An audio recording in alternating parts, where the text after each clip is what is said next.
السلام علیکم دوستوں، تم وہ مانگتے ہو جو تمہیں اچھا نظر آتا ہے، اللہ وہ دیتا ہے جو تمہارے لیے اچھا ہوتا ہے۔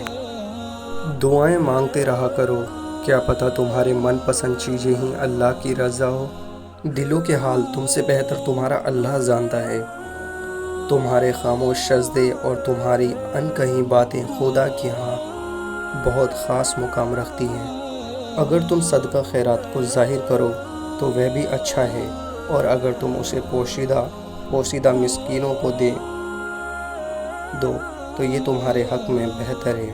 اللہ تعالیٰ تمہارے گناہوں کو مٹا دے گا، اور اللہ تعالیٰ تمہارے تمام اعمال کی خبر رکھنے والا ہے۔ کیا انہوں نے پرندے کو نہیں دیکھا کہ وہ آسمان کی فضا میں اللہ کے حکم کے پابند ہیں؟ انہیں اللہ کے سوا کوئی اور تھامے ہوئے نہیں ہے۔ یقیناً اس میں ان لوگوں کے لیے بڑی نشانیاں ہیں جو ایمان رکھتے ہیں۔ جب خواہشات اللہ کی رضا کے لیے چھوڑی جائے تب دعائیں فوراً قبول ہوتی ہیں۔ اللہ بس دیر اس لیے کر رہا ہے تاکہ تمہاری آواز کچھ دیر اور سن سکے۔ اس کی تاخیر انکار نہیں ہے، اور اللہ ناراض ہو تو روٹی نہیں چھینتا، بس سجدے کی توفیق چھین لیتا ہے۔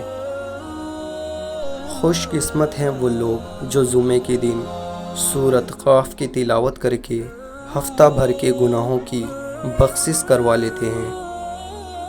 کسی سے محبت کر کے اسے اللہ سے مانگنا آپ کے مخلص ہونے کی نشانی ہے۔ وہ بدلے گا تقدیریں ایک دن، وہ میرا بھی تو خدا ہے۔ تم پریشان کیوں ہوتے ہو؟ کیا تم نے نہیں سنا؟